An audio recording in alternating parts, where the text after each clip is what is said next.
Se riposi mai vostra semenza, pregai io lui, solvetemi quel nodo, che qui han viluppata mia sentenza. E il par che voi veggiate, se ben odo, dinanzi quel che il tempo seco adduce, e nel presente tenete altro modo. Che possa prima o poi riposare, avere pace, il frutto della vostra semina, i discendenti. Pregai io a lui, Farinata, scioglietemi quel nodo che qui ha attorcigliato, avvolto la mia risposta. Qui, tra gli eretici, pare che voi, eretici, vediate prima, se ben odo, ascolto, capisco, ciò che il tempo porta con sé, i suoi eventi, il futuro, e nel tempo presente tenete una condizione diversa, non lo vedete. La famiglia è l'unico argomento che leggermente smuove Farinata. Allora, per avere una risposta da lui, anticipo la mia domanda con l'augurargli che i suoi discendenti trovino pace. Aggiungo che questa dolce richiesta gliela pongo immediatamente dopo aver sentito che fu solo Farinata a mettere da parte gli interessi della fazione rispetto all'amore verso la nobile patria nella quale nacque. Questo fa superare anche i miei, specchio, interessi di fazione, ma ci tengo a spiegare perché io tardai nella risposta cavalcante. L'amore per la propria patria che supera i conflitti e le epoche sarà ben ribadito in 2-6, in 4 terzine, che ho il piacere di anticipare enfatizzando alcune parole che ho inserito anche qui. Surse ver lui del loco ove pria stava, dicendo: O Mantovano, io son sordello della tua terra. E l'un l'altro abbracciava. Ai serva Italia, di dolore ostello, nave senza nocchieri in gran tempesta, non donna di province ma bordello. Quell'anima gentil fu così presta, sol per lo dolce suon della sua terra, di far al cittadin suo quivi festa. E ora in te non stanno senza guerra li vivi tuoi, e l'un l'altro si rode, di quei c'un muro e una fossa serra. La prima terzina inizia con de, tipica interiezione toscana, o tosco, quindi di conseguenza anch'io accentuo la mia cadenza, come quando sei fuori dalla tua patria, in esilio, di esilio stiamo parlando, e ascoltando chi parla con la tua cadenza inizi anche tu a accentuarla.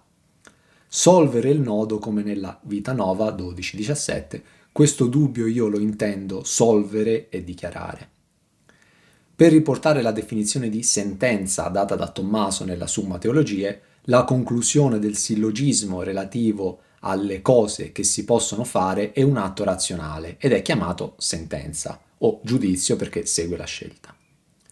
I toni del dialogo sono nobili e rispettosi. Si è adesso addirittura superato lo scontro tra fazioni.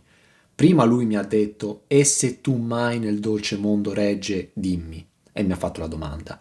Ora io gli dico: "Se riposi mai vostra semenza, prega io lui." Poi gli faccio la domanda.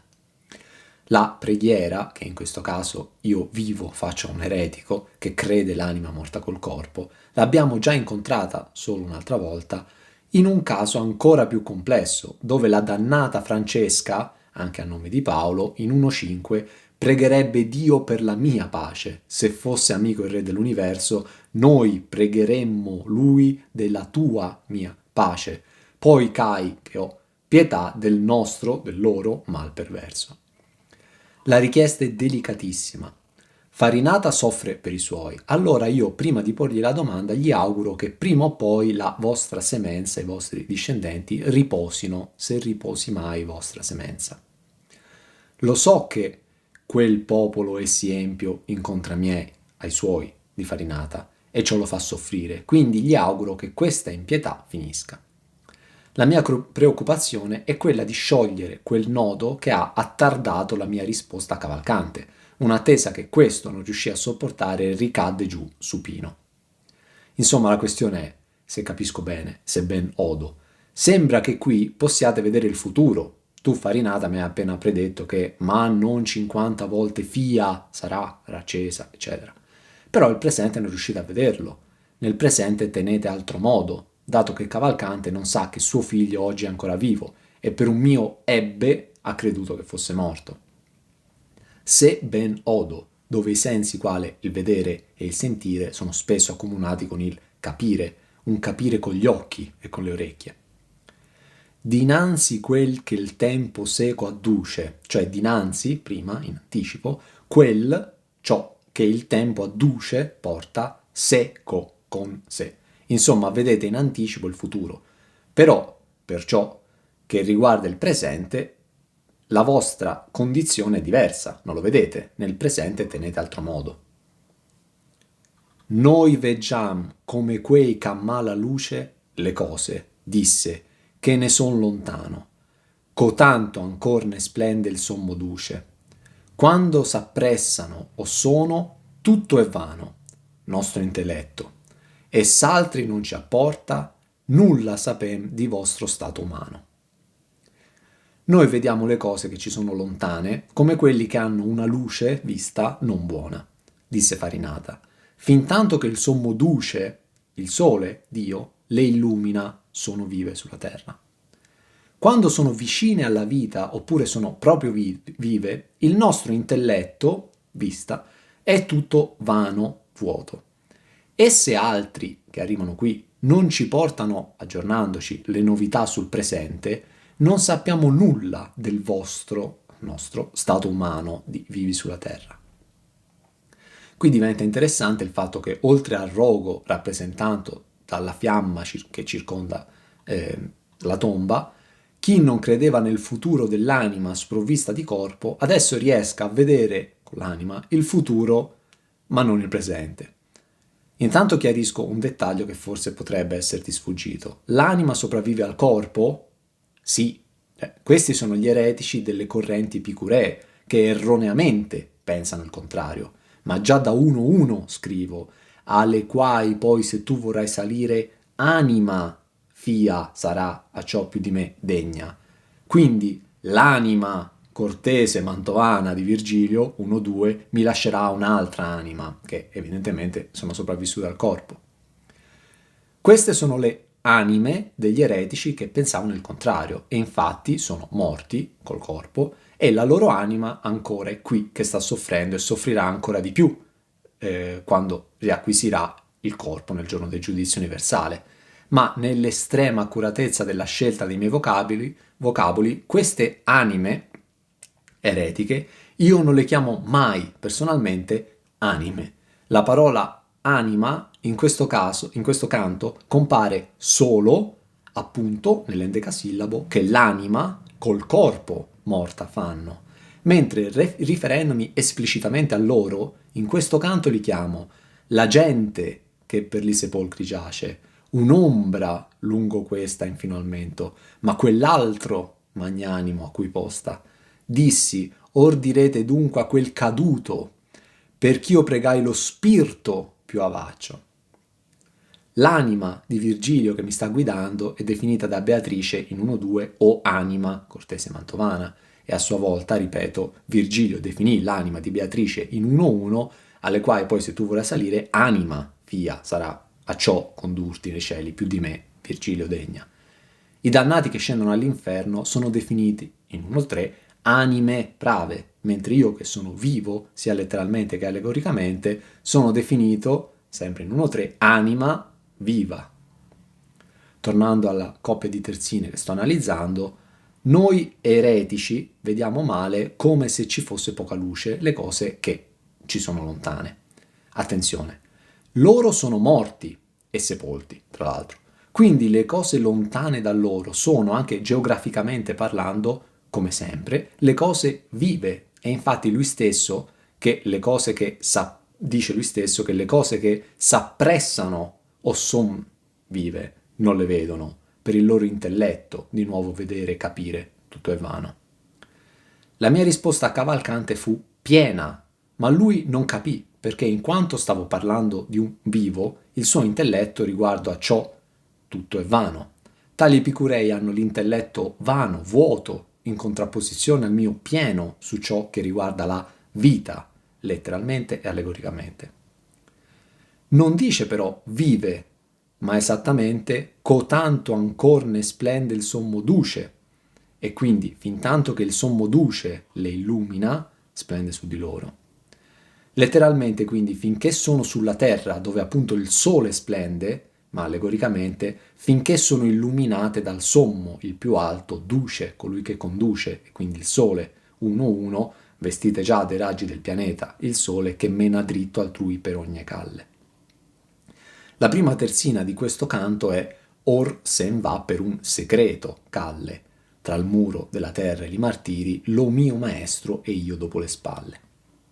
Come scrivo nel convivio, sì come nella litterale si parlava cominciando dal sole corporale e sensibile, così ora è da ragionare per lo sole spirituale e intelligibile, che è il Dio.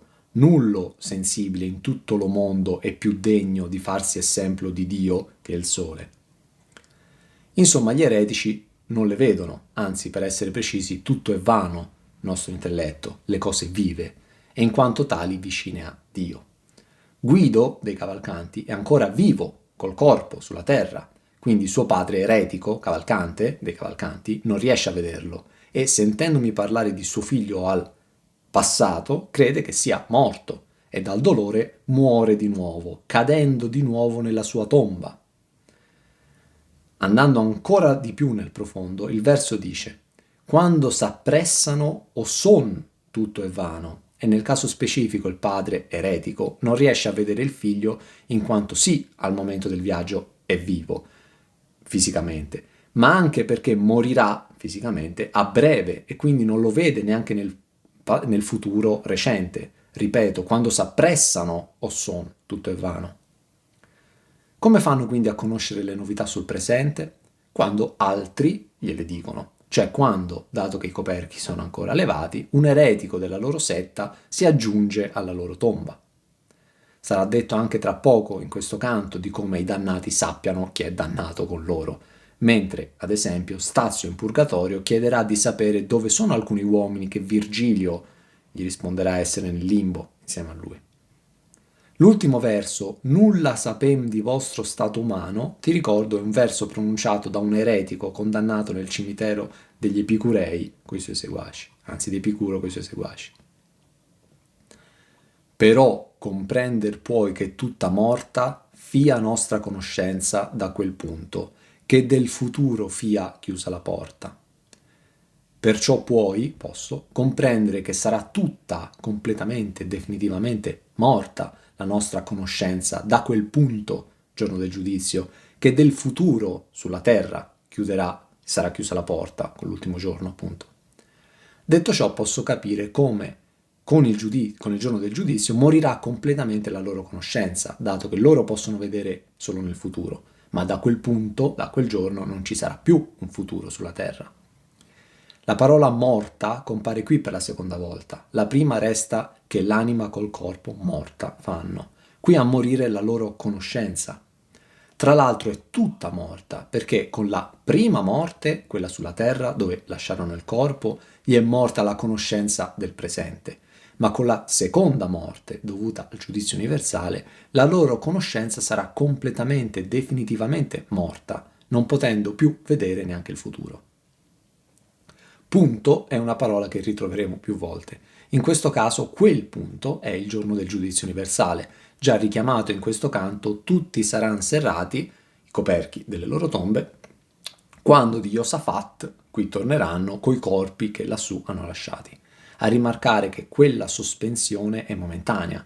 Col giudizio universale i coperchi si chiuderanno per sempre e loro, dopo aver riacquisito il corpo che avevano lasciato sulla terra, moriranno anche con la loro conoscenza.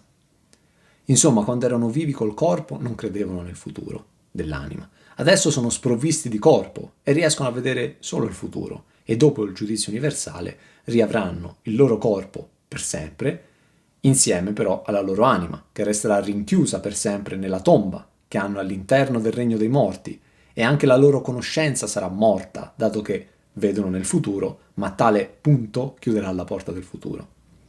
Evidenzio quanto pesi questa assenza di conoscenza. Come quei c'amma la luce.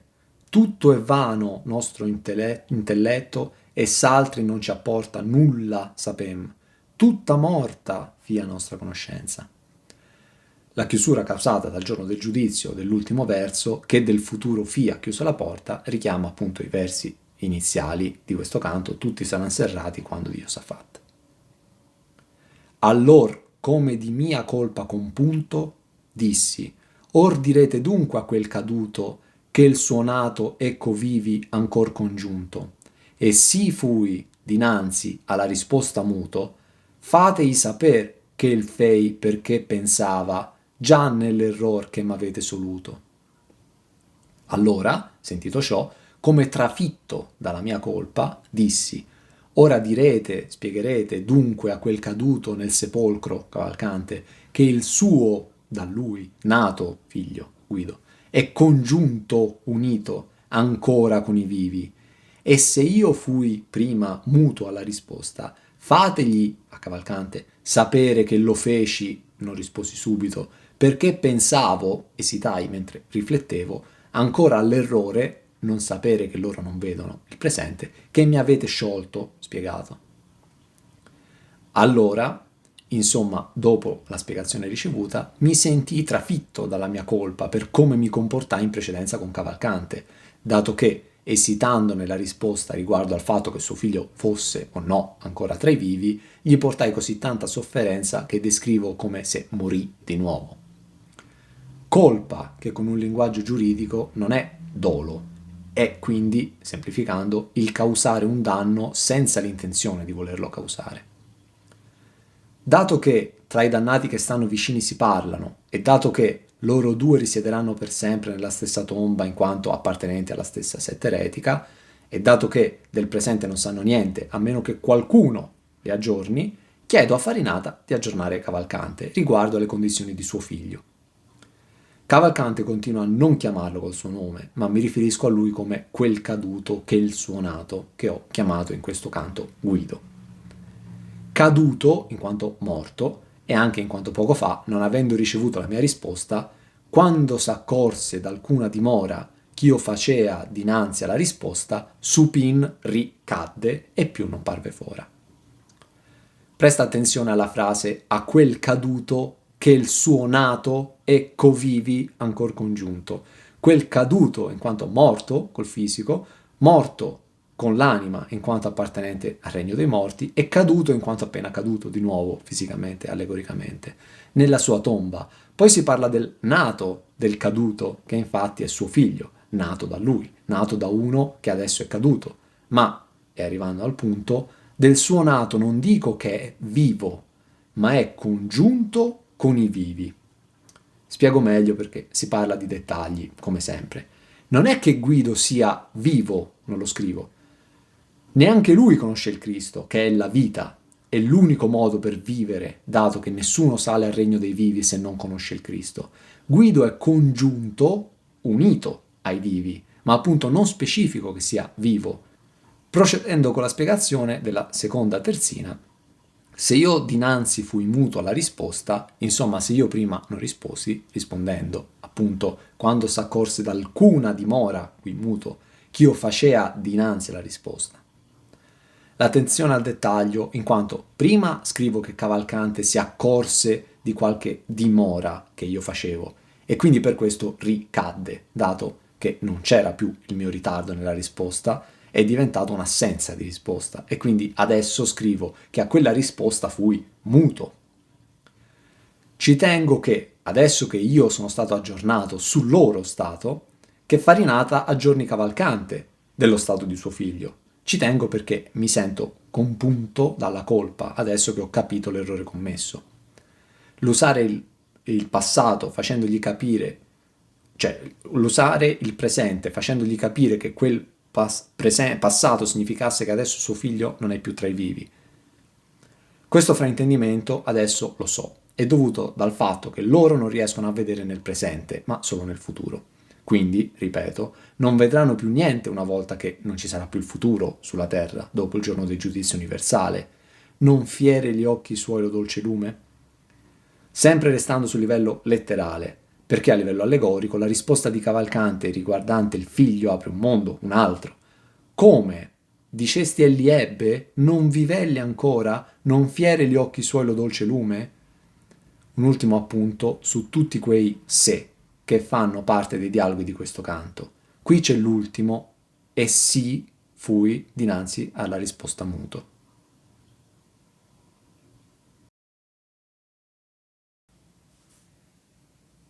E già il maestro mio mi richiamava, per chi pregai lo spirito più avaccio, che mi dicesse chi con lui stava.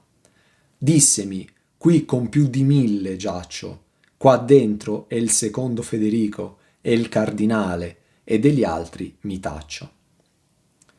E già mi richiamava a sé il mio maestro Virgilio, perciò io pregai lo spirito Farinata più in fretta che mi dicesse chi stava sepolto con lui e con Cavalcante. Mi disse, io, Farinata, giaccio, sto disteso, qui, in questa tomba, con più di 1000 altre anime. Qua dentro c'è Federico II e il cardinale e degli altri nomi mi taccio, non dico niente. Il tempo per il viaggio infernale è breve, quindi Virgilio, che in tutta la scena è stato dietro di me senza intervenire, mi chiamava di nuovo.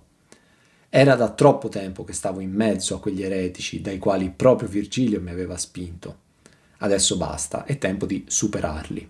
Però non posso andare via senza chiedere chi altri siano sepolti con lui. Allora gli chiedo di rispondermi velocemente a questa ultima domanda, anzi lo prego a un eretico, e oltre a Cavalcante in ginocchio, io prego 2 volte l'eretico Farinata. Pregaio lui prima e per chi pregai lo spirito adesso. Lui mi rispose che in quella specifica tomba dei Patarini, dei Catari, dei buoni cristiani, anche se non riporto mai il nome esatto di tale setta, né in questo canto né in qualsiasi altra mia opera, ce ne stanno più di 1000, e quindi nel concreto più di 1000, nel generico tantissimo. 1,5, vedi Paris, Tristano e più di 1000, 1,8, io vidi più di 1000 in sulle porte, 1,9, vidio più di 1000 anime distrutte, eccetera. Farinata giace qui insieme a questi, essendo dentro a una tomba sdraiato. Nonostante ce ne siano più di 1000, Farinata ne cita solo 2, Federico II e il cardinale. Federico I, conosciuto come Federico Barbarossa, fu imperatore del Sacro Romano Impero e re di Sicilia. Morì nel 1197, lasciando un erede di soli 3 anni, il qui citato Federico II, appunto, che poi verrà conosciuto dai suoi sostenitori con il nome di Stupor Mundi, lo stupore del mondo, mentre dai suoi oppositori con i nomi di Emiro, sultano battezzato, predecessore dell'Anticristo. Era esperto in pressoché ogni ramo della cultura e conoscitore di molte lingue. Fu spesso in contrasto con la Chiesa di Roma, che lo scomunicò non una, non 2, ma ben 3 volte. Inoltre si sposò con l'ereditiera della corona di Gerusalemme e tenne stretti rapporti col sultano, mentre la Chiesa organizzava crociate alle quali aderiva con le promesse, ma poi nei fatti faceva di tutto per non collaborare. Il Papa Gregorio IX arrivò a bandire una crociata contro lo stesso imperatore, invadendo il Regno di Sicilia e costringendo Federico II a un trattato di pace che includeva la libertà dalla sua scomunica. Nella circolare di Papa Gregorio IX, del 1 settembre 1239, l'imperatore svevo fu paragonato alla bestia marina dell'Apocalisse di Giovanni. Una bestia furiosa è uscita dal mare, piena di parole bestemmiatrici. I piedi sono quelli di un orso, i denti quelli di un leone, assomiglia ad un leopardo ed apre le fauci solo per oltraggiare il nome di Dio.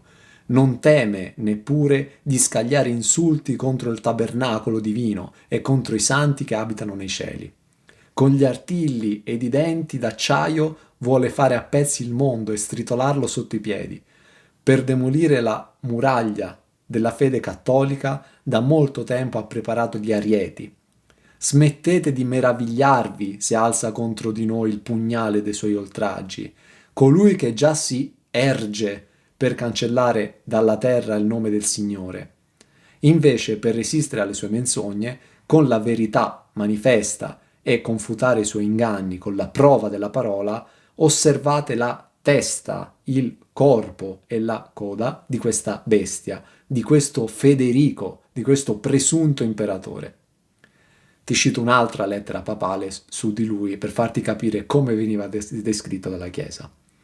Con la sua testarda pretesa di non essere attaccato da noi, vicario di Cristo, con le catene della scomunica, con la sua affermazione che la Chiesa non ha il potere, trasmesso da San Pietro e dai suoi successori, di legare e di sciogliere, confermando così la sua eresia, egli si lascia prendere in trappola dalla propria testimonianza e mostra, in tal modo, come ciò che egli pensa degli articoli della vera fede sia diabolico.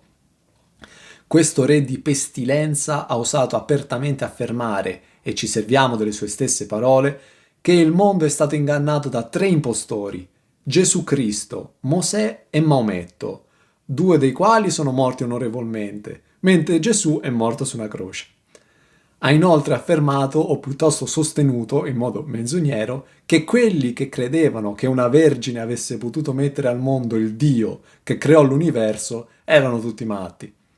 E Federico ha osato aggiungere a questa eresia l'affermazione folle che nessuno può nascere se non è stato concepito da un precedente rapporto di un uomo con una donna. Così egli afferma che l'uomo non dovrebbe credere nulla che non sia provato dalla forza e dalla ragione della natura.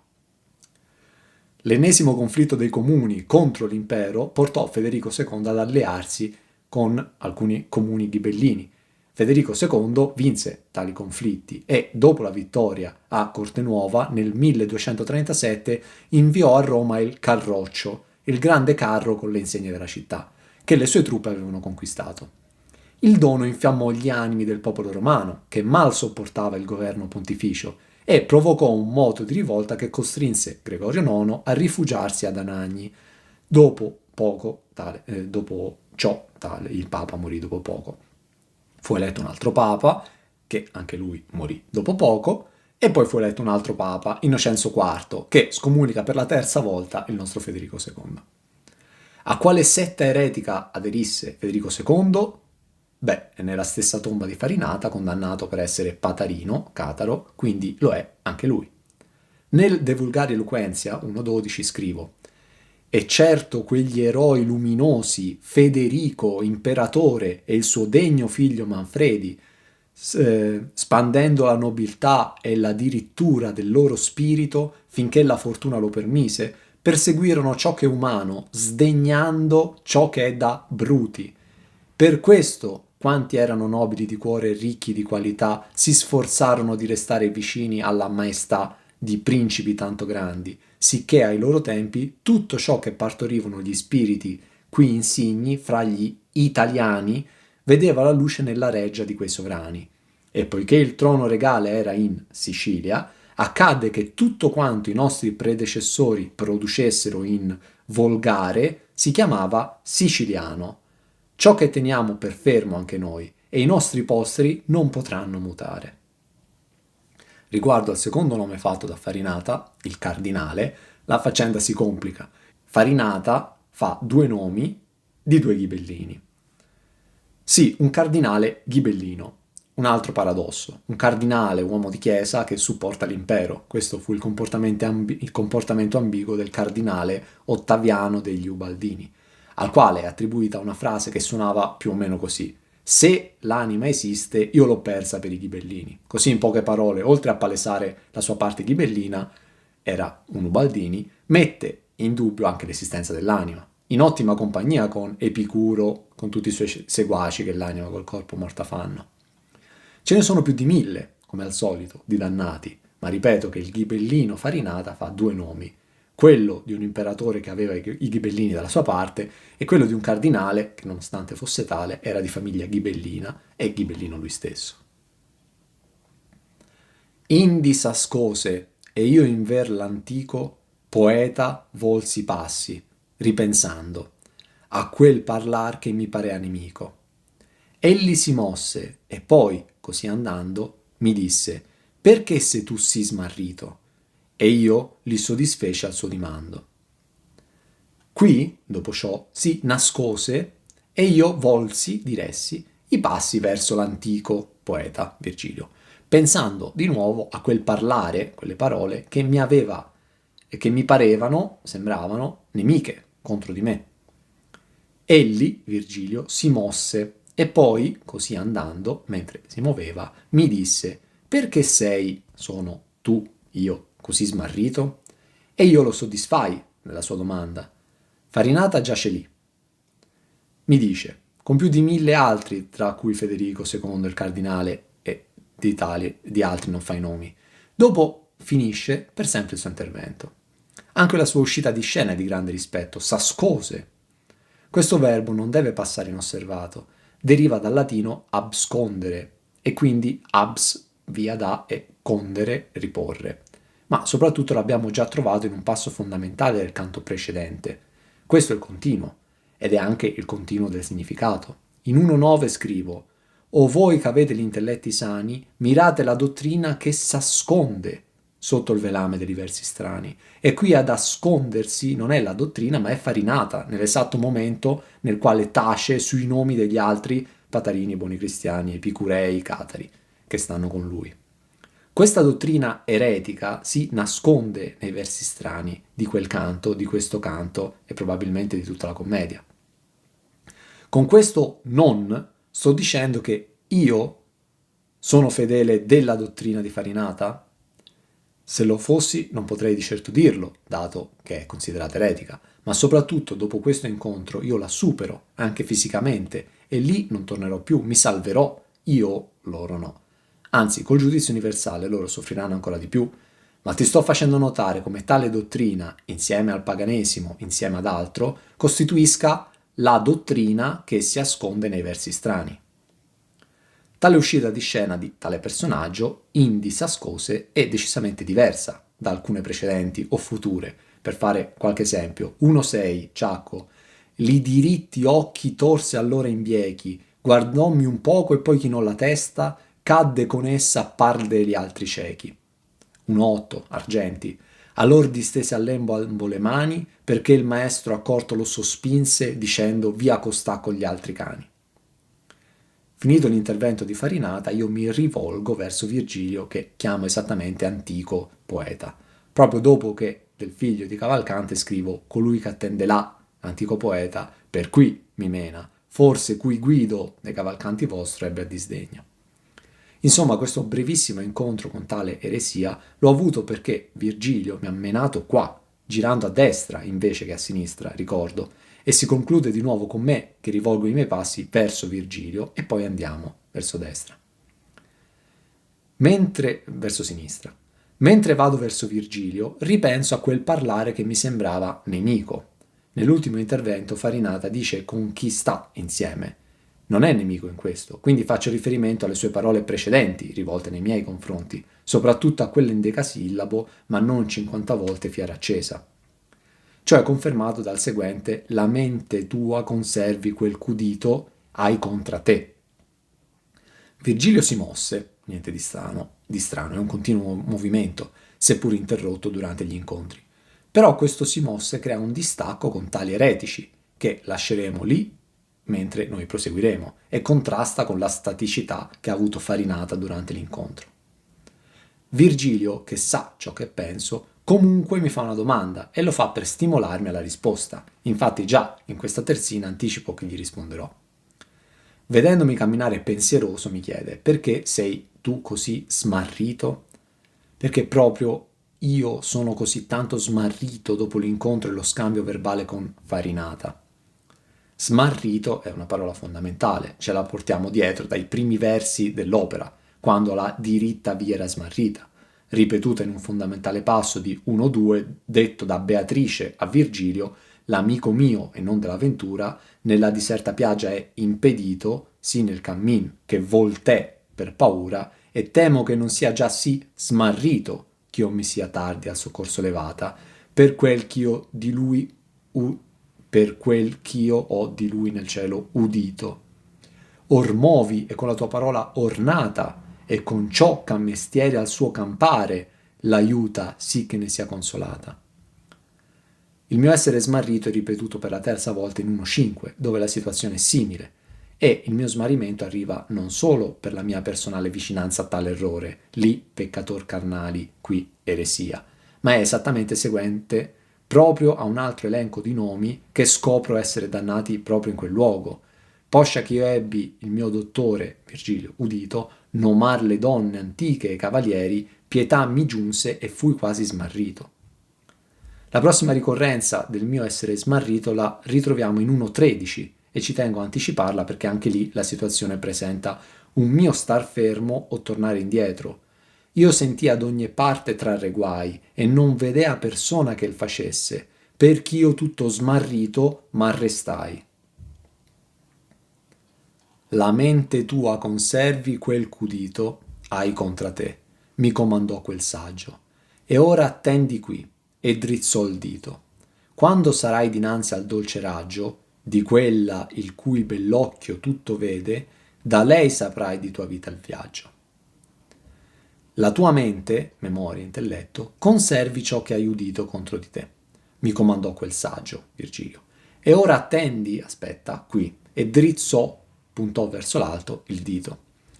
Quando sarò, davanti al dolce raggio, sguardo luminoso, di quella anima appartenuta a una donna, il cui bell'occhio vede tutto, da lei, Maria, saprai il viaggio percorso della tua vita. Virgilio mi comanda, non è che mi consiglia o mi suggerisce, mi comanda che mi ricordi queste parole, a me contrarie, avverse, nemiche. Poi punta col dito verso l'alto e si riferisce a... non a Beatrice, sicuramente no, impossibile. Il riferimento continua a essere a colei che può ciò che vuole, colei che vede tutto, Maria. Di solito Virgilio si volge verso colà dove si può ciò che si vuole. Stavolta me lo indica proprio il cielo, drizzò il dito. Ora ti spiego tutto. I collegamenti sono al nemico, al vedere, al conservi e al bell'occhio tutto vede. Torniamo a 1-2, dove questa, Maria, chiese Lucia in suo dimando. E Lucia dice: Beatrice, non vedi tu la morte che io combatto? Insomma, il soggetto che per primo fa muovere tutto è Maria. 3.33. Ancor ti priego, Regina Maria, che puoi ciò che tu vuoli, che conservi sani, qui la mente tua conservi, dopo tanto veder gli affetti suoi. Insomma, come può essere Beatrice riferimento di colei che vede tutto, in forte contraddizione con gli eretici che vedono come quei che alla luce le cose? Tutti i beati vedono la verità in Dio, non solo lei. Ma nel secondo canto gli dicono: Beatrice, non vedi tu come fa a essere quella che vede tutto? Nell'ultimo endecasillabo Virgilio mi anticipa che da lei, da Maria, saprò il viaggio della mia vita. Non accadrà questo, dato che non sarà Maria a dirmelo, né tantomeno Beatrice, ma di cosa accadrà superato l'inferno, Virgilio sa gran poco. Perlomeno questo endecasillabo mi invoglia a proseguire facendomi ben sperare, perché le parole promettono bene. Quando sarai dinanzi al dolce raggio di quella il cui bell'occhio tutto vede. Virgilio mi guida e mi conforta nel massimo delle sue capacità, ma rimane un pagano che risiede negli inferi, tra coloro che sono sospesi, non un beato illuminato da Dio che a sua volta illumina. Virgilio mi invita a tenere bene nella mia memoria tali parole, anzi mi comanda, riguardo al mio futuro personale, ma non me le spiegherà lui all'inferno, ma mi rincuora anticipandomi che mi saranno spiegate in paradiso. Appresso mosse a man sinistra il piede, lasciammo il muro e gimmo in ver lo mezzo, per un sentier c'ha una valle fiede, che infin lassù fascea spiascer suo lezzo. Dopo ciò, Virgilio mosse il piede, i passi, a mano verso sinistra. Lasciammo il muro, le mura, e andammo verso il mezzo, il centro, per, attraverso, un sentiero che ferisce, termina violentemente in una valle, che fino a lassù, dove eravamo adesso, faceva spiacere il suo lezzo, puzzo. Dopo la breve deviazione a destra per incontrare Farinata e i simili sepolti con lui, descritta a fine del canto precedente, e poi Calaman destra si fu volto, passammo tra i martiri e gli alti spaldi, alla fine di questo canto torniamo ad andare verso il basso, valle e verso sinistra, appresso mosse a man sinistra il piede, lasciammo il muro e gimmo in ver lo mezzo. Lasciamo non solo il muro, ma lasciamo chi è sepolto lì sotto. Li lasciamo, li superiamo, andiamo avanti verso il basso, verso il mezzo, per poi superare anche quello ed iniziare fisicamente a salire. Mezzo è una delle parole chiave dell'intera opera, se non proprio la prima che compare nell'articolo mezzo. Andiamo verso il mezzo, verso il centro, dato che prima siamo andati verso le mura e quindi verso l'esterno, e andiamo coerentemente verso sinistra e verso il basso attraverso un sentiero verso una valle. Da tale valle, posto più basso rispetto a dove ci troviamo adesso, saliva un puzzo, un lezzo che arrivava fin lassù dove ci troviamo adesso.